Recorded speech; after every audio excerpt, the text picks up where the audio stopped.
Le clair de lune révéla une petite silhouette recroquevillée sur le toboggan du terrain de jeu. Sophia, âgée de seulement 8 ans, ajusta son manteau usé comme s'il s'agissait d'une couverture, tout en serrant contre elle un sac à dos abîmé qui contenait tout ce qu'elle possédait au monde. C'était la 3e nuit consécutive qu'elle passait là, à la merci du vent froid d'octobre qui soufflait sans pitié dans Oakwood Park. « Hé petite, ce n'est pas un hôtel !» dit une voix grave qui rompit le silence de la nuit, faisant sursauter Sophia qui se redressa. Un homme grand, vêtu d'un costume impeccable, s'approcha, accompagné d'un berger allemand au pelage brillant. Le collier de Maximus coûtait probablement plus cher que tous les vêtements que Sophia possédait. « Désolé, monsieur, je m'en vais », répondit-elle avec un sang-froid surprenant pour quelqu'un d'aussi jeune, rassemblant rapidement ses affaires. Alexander Reed, 45 ans, PDG de Reed Enterprises et propriétaire de la moitié des biens immobiliers de luxe de la ville, fronça les sourcils. Ses promenades nocturnes avec Maximus, son chien, étaient ses seuls moments, de paix loin des téléphones portables, des réunions et de l'agitation constante. Trouver une enfant endormie dans son parc ne faisait pas partie de ses plans. « Où sont tes parents ?» demanda Alexander en observant les yeux de la fillette, intelligent et prudent. Il ne reflétait aucune peur, juste une résignation qui semblait terriblement déplacée sur un visage si jeune.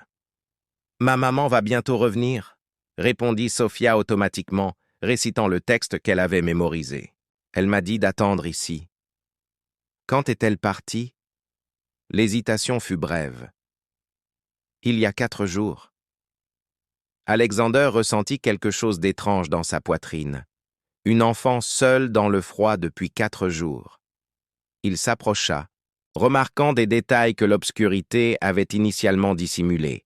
Ses cheveux bouclés, soigneusement tressés mais ébouriffés, son manteau propre mais clairement trop petit et une cicatrice récente au-dessus de son sourcil droit. Contre toute logique, Maximus, qui grognait habituellement après les étrangers, s'approcha de la fillette et lui lécha doucement la main. Sophia sourit pour la première fois, un sourire qui transforma complètement son visage fatigué. « Comment t'appelles-tu » demanda Alexander d'une voix moins sévère. « Sophia Jackson. Quand as-tu mangé pour la dernière fois, Sophia » Elle haussa les épaules, un geste bien trop adulte pour son âge. « Hier. Je crois qu'il y avait un demi-sandwich dans mon sac à dos. » Alexander tendit la main vers son téléphone, prêt à appeler les autorités, mais quelque chose l'en empêcha. L'expression sur le visage de Sophia lorsqu'elle vit le téléphone. Ce n'était pas de la peur, mais de la résignation, comme si elle savait déjà exactement ce qui allait se passer et qu'elle attendait simplement l'inévitable. « Tu as déjà vécu ça, n'est-ce pas ?» dit-il. « Ce n'est pas une question, » Sophia acquiesça. « Les services sociaux, un foyer d'accueil temporaire, une nouvelle maison, une nouvelle école, jusqu'à ce que ma mère me retrouve. » Elle récita ces mots comme si elle connaissait bien la procédure. Alexander n'était pas réputé pour sa gentillesse. En fait, sa réputation dans les milieux d'affaires était tout à fait contraire. Impitoyable, calculateur, un prédateur, né. Il avait bâti son empire en achetant des propriétés sous-évaluées et en les transformant en condominiums de luxe sans se soucier des familles expulsées au passage. « Les affaires sont les affaires », disait-il souvent. Mais quelque chose dans la dignité tranquille de cet enfant le touchait d'une manière qu'aucune assemblée d'actionnaires ni aucun gros titre n'avait jamais fait. « Viens avec moi », dit-il finalement en lui tendant la main.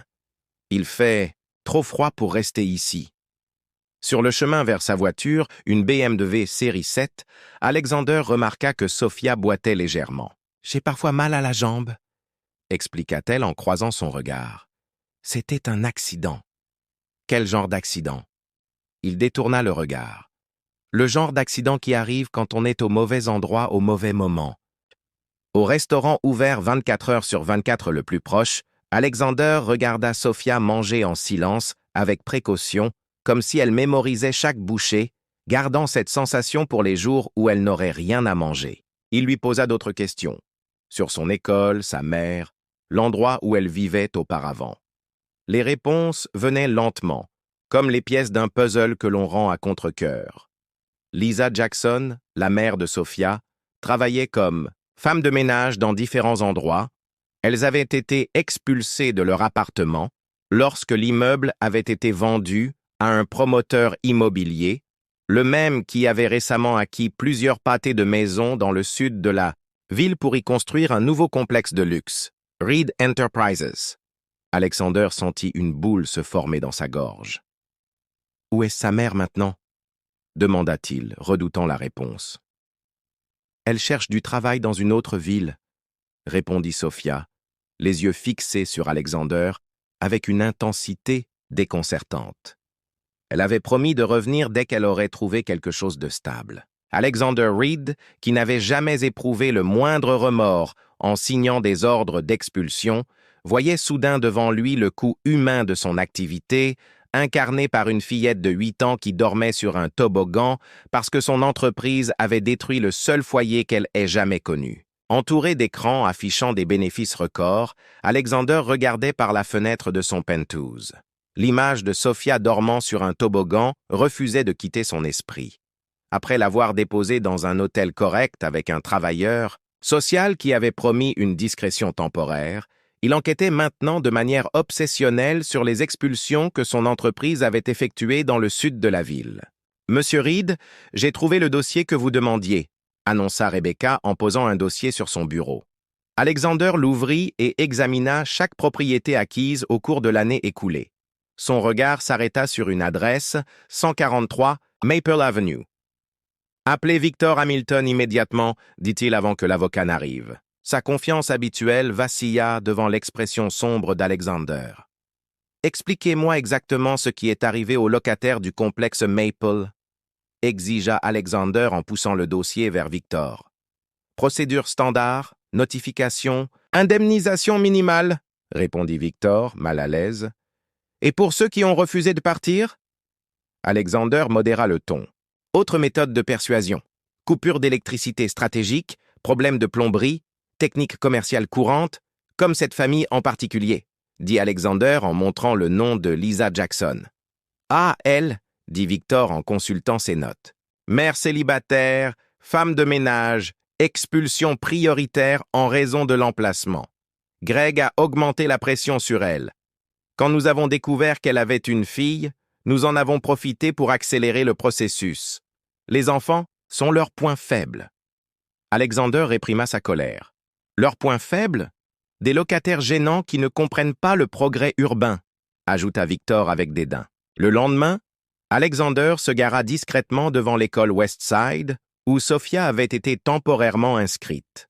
Pendant la récréation, il l'observa assise, seule, lisant un livre, jetant de temps en temps un coup d'œil vers le portail comme si elle attendait quelqu'un. « Elle est toujours comme ça, observatrice, calme, plus mûre que beaucoup d'adultes, » dit une voix à côté de lui. Alexander se retourna et vit une femme afro-américaine d'âge moyen portant un badge de l'école. « Vous devez être Monsieur Reed. Comment savez-vous qui je suis? Tout le monde dans ce quartier connaît Alexander Reed, l'homme dont les entreprises démolissent nos maisons. Je suis venu voir comment allait Sophia. Pourquoi? Vous vous sentez coupable? Répondit-elle simplement. Je m'appelle Diana Carter. Je suis conseillère d'orientation. Alexander acquiesça. Je veux l'aider. Diana l'étudia longuement. Lisa Jackson avait 3 emplois pour garder cet appartement. Quand elle a contesté l'expulsion, les coïncidences ont commencé. Quelle coïncidence? Des fuites, des problèmes de plomberie. Quand elle est allée voir le gérant, elle est rentrée et a trouvé Sophia blessée. Elle était tombée et s'était coupé le front lors d'une inspection d'urgence. Greg, le chef de projet, a pris des mesures sévères. Puis, Lisa a perdu son 2e emploi pour avoir été en retard. La ligne de bus qui desservait son quartier a été supprimée pendant la revitalisation promue par Reed Enterprises. Alexander serra les poings. Où est Lisa maintenant? Elle a laissé Sophia au parc pendant qu'elle se rendait à un entretien à Hampton. À son retour, le parc était encerclé par la police. Quelqu'un avait signalé une activité suspecte. Elle s'est enfuie, craignant de perdre la garde de sa fille si on la trouvait seule. Cette nuit-là, Alexander examina des documents qui révélaient une tendance désastreuse. Des centaines de familles avaient été expulsées pour faire place à des immeubles de luxe qui restaient souvent à moitié vides. Son téléphone sonna. C'était Victor. « Alex, nous devons parler de Lisa Jackson. Greg craint qu'elle ne cause des problèmes. Il a des contacts dans les services sociaux qui peuvent accélérer la procédure d'adoption. » Alexander sentit son sang se glacer. « Victor, si quelqu'un de mon entreprise s'approche à nouveau de cet enfant ou de sa mère, je veillerai personnellement à ce qu'il passe le reste de sa vie en prison. » Il raccrocha et appela immédiatement Diana. « Je crois savoir... » « Victor, si quelqu'un de mon entreprise s'approche à nouveau de cet enfant ou de sa mère, je veillerai personnellement à ce qu'il passe le reste de sa vie en prison. » Il raccrocha et appela immédiatement Diana. « Je crois savoir comment trouver Lisa Jackson. » 3 jours plus tard, dans un restaurant de Hampton, Alexander attendait nerveusement. Diana entra, accompagnée d'une femme fatiguée, vêtue d'un uniforme de femme de ménage. « Monsieur Reed, voici Lisa Jackson. » Les yeux de Lisa, identiques à ceux de Sophia, se durcirent lorsqu'elle le reconnut. « Qu'est-ce que cela signifie? Où est ma fille? » « Sophia est en sécurité à l'école. » La rassura Alexander. « J'ai une proposition qui va changer votre vie et celle de Sophia. Car pour la première fois, je réalise à quel point ma cupidité a détruit des vies. » Lisa l'observa avec méfiance, mais ses yeux reflétaient la même dignité qu'Alexander avait vue chez Sophia. Ce qu'Alexander ignorait, c'est que son associé Gregory Peterson, responsable des expulsions prioritaires, était déjà à l'œuvre, déterminé à éliminer toute menace avant qu'Alexander ne prenne des décisions émotionnelles qui pourraient affecter les profits. Pendant ce temps, dans son hôtel temporaire, Sophia dessina soigneusement sa mère et elle-même avec une maison en arrière-plan. Pas celle qu'elles avaient perdue, mais celle dont elles rêvaient. Dans le coin de la feuille, presque comme une réflexion après coup, elle ajouta une grande silhouette accompagnée d'un chien. Certaines blessures commencent à cicatriser avant même que nous nous rendions compte que la guérison est en cours. La salle de conférence de Reed Enterprises était bondée de journalistes, d'actionnaires et d'employés curieux. Gregory Peterson, l'associé majoritaire d'Alexander, avait convoqué cette réunion d'urgence pour discuter de la stabilité de l'entreprise. C'était un euphémisme sophistiqué pour désigner le coup d'État qu'il s'apprêtait à mener. « Mesdames et messieurs, » commença Gregory, la voix pleine d'une fausse inquiétude. « Malheureusement, nous devons discuter de la récente instabilité émotionnelle d'Alexander Reed. » Des murmures parcoururent la salle. Alexander était mystérieusement absent, ce qui offrait à Gregory une occasion rêvée. Au cours des dernières semaines, Alexander a pris des décisions impulsives qui menacent la valeur de nos actions. Il a annulé 3 projets lucratifs et rouvert des procédures d'expulsion qui avaient déjà été réglées. Gregory présenta des graphiques prédisant une baisse des bénéfices, tout cela à cause d'un enfant des rues qu'il avait trouvé. La porte arrière s'ouvrit silencieusement. Personne ne remarqua Alexander entrer, accompagné de Diana Carter, Lisa, Jackson et d'un homme portant une mallette. En tant que conseil d'administration, il est de notre responsabilité de protéger cette entreprise, poursuivit Gregory en affichant un document à l'écran. J'ai ici une évaluation psychologique suggérant qu'Alexander traverse une crise de la quarantaine qui compromet son jugement. Je propose un congé temporaire pendant qu'il suit un traitement. La voix d'Alexander trancha l'air comme un rasoir. Gregory, continuez, je vous prie. Il s'avança dans l'allée centrale. Expliquez à tout le monde comment je suis devenu émotionnellement instable après avoir découvert que notre entreprise détruit systématiquement des vies pour maximiser ses profits. Gregory se figea, le visage visiblement livide. Au cours des 5 dernières années, dit Alexander en faisant signe à l'enquêteur avec la mallette de partager ses conclusions.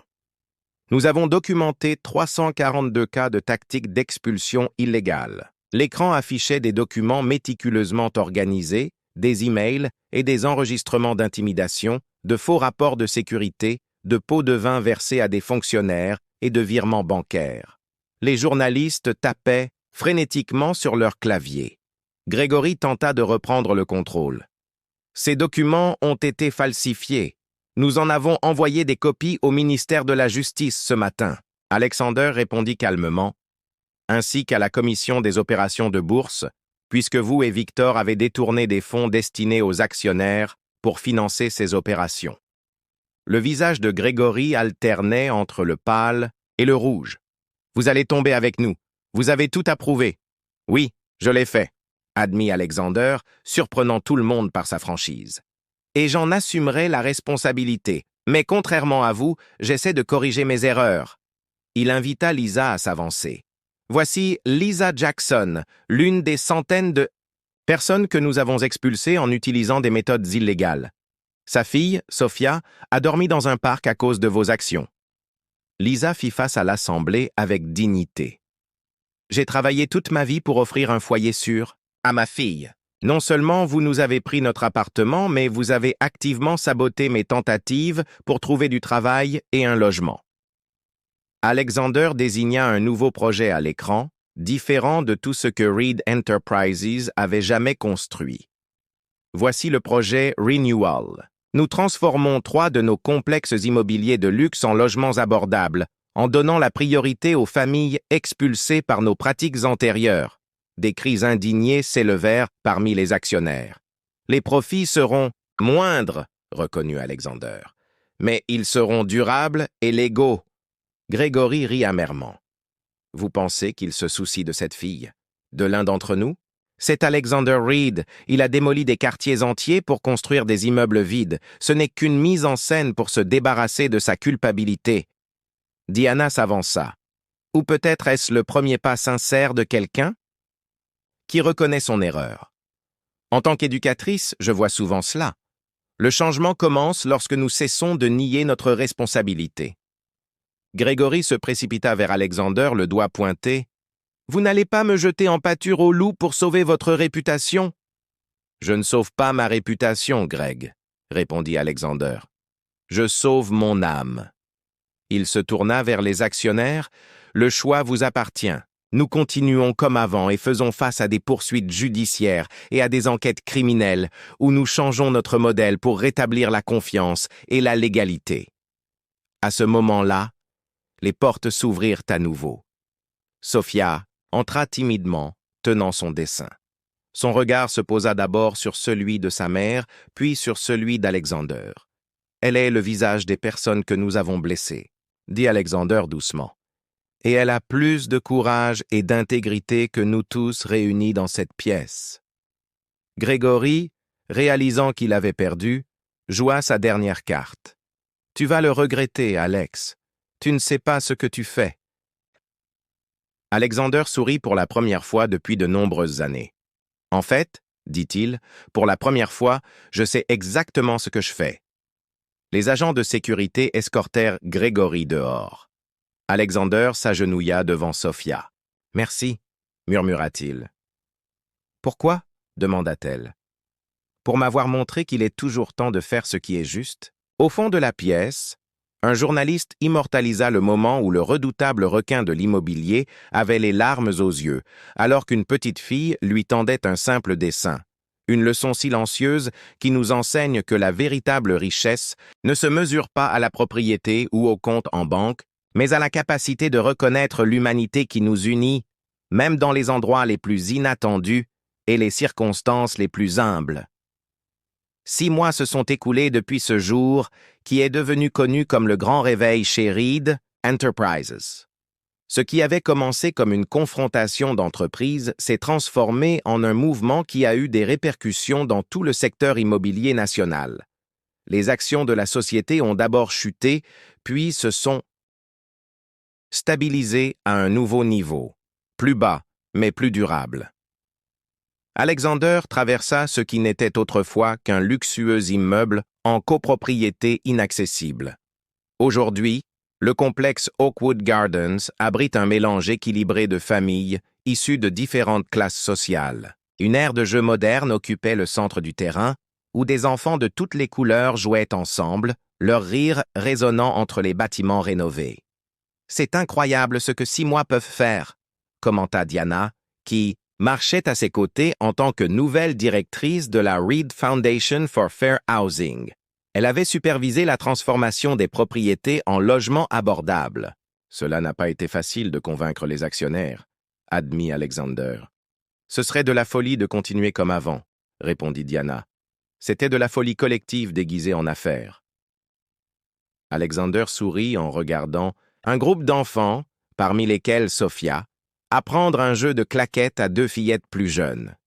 Ses cheveux étaient désormais ornés de perles colorées et, surtout, son visage arborait l'expression insouciante que tout enfant mérite. Lisa Jackson, désormais responsable du programme de formation professionnelle de la Fondation, conseillait un groupe de résidents sur les possibilités d'emploi, la voix pleine d'assurance, sans aucune trace de la femme épuisée et désespérée qu'elle était quelques mois auparavant. « Mais les appartements de la phase 2 seront prêts la semaine prochaine », informa Lisa à Alexander. « Nous avons déjà 15 familles confirmées de votre ancien complexe dans l'Est. » Pendant qu'ils discutaient, une limousine s'arrêta à l'entrée du complexe. Gregory Peterson, menotté et escorté par 2 agents fédéraux, était emmené pour une visite ordonnée par le tribunal avant son audience finale. « C'est le résultat de ton travail, Alex ?» demanda Gregory avec amertume en regardant les familles heureuses autour de lui. « À cause d'eux, » répondit Alexander calmement. « J'ai tout abandonné parce que j'ai découvert quel genre d'homme je voulais être, et parce que j'ai appris que le véritable succès ne se mesure pas en dollars. » Alexander posa sa main sur l'épaule de Sophia. Plus tard, lors de l'inauguration du centre communautaire Sophia Jackson, une foule s'était rassemblée pour célébrer l'événement. Le centre offrirait tout type de services, de l'aide juridique à la formation professionnelle pour les familles vulnérables. Sophia, vêtue d'une robe jaune vif, coupa le ruban aux côtés d'Alexander. Les photographes immortalisèrent ce moment, l'ancien magnate de l'immobilier, autrefois impitoyable, souriant aux côtés d'une petite fille qui avait involontairement déclenché une révolution. « Tu sais ce que je préfère dans tout ça ?» demanda Sophia alors qu'ils traversèrent le centre. « Quoi ? Personne d'autre n'aura à dormir sur un toboggan cette nuit. » Après les célébrations, Alexander s'assit sur un banc dans le parc, le même où tout avait commencé. Le vieux toboggan avait été remplacé par des équipements modernes dans le cadre de son initiative visant à revitaliser les espaces publics dans les quartiers défavorisés. « Je pensais que tu serais en train de fêter ça avec tes nouveaux partenaires commerciaux, » lui dit Lisa en le trouvant là, pensif sous le ciel étoilé. « J'avais besoin d'un moment pour réfléchir, » répondit-il en lui faisant de la place pour s'asseoir. « Avant cette nuit-là, je pensais que le succès consistait à accumuler plus que ce dont nous avons besoin au détriment de ceux qui ont moins que ce qu'ils méritent. » Lisa observa son profil dans la faible lumière du parc. « Et maintenant, je sais que la véritable richesse réside dans la façon dont nos actions affectent les autres. » Maximus, le berger allemand qui avait abordé Sophia lors de cette nuit fatidique, traversa la pelouse au trot, suivi de Sophia elle-même en pyjama, qui avait apparemment échappé à sa baby-sitter. « Vous devriez voir le terrain de jeu là. Nuit, » déclara-t-elle en s'asseyant entre eux. « C'est beaucoup plus cool quand il n'y a personne. » Alexander rit, un rire sincère qui devenait de plus en plus fréquent. « Certaines leçons nécessitent des professeurs particuliers, » dit-il en échangeant un regard significatif avec Lisa. Alors que la petite famille improvisée contemplait ensemble le ciel nocturne, Alexander réfléchit au fait que parfois, nous devons perdre tout ce que nous pensions vouloir pour découvrir ce qui compte vraiment. Une petite fille noire endormie dans une aire de jeu lui avait appris davantage sur l'humanité, la justice et le sens de la vie que des décennies passées à bâtir un empire.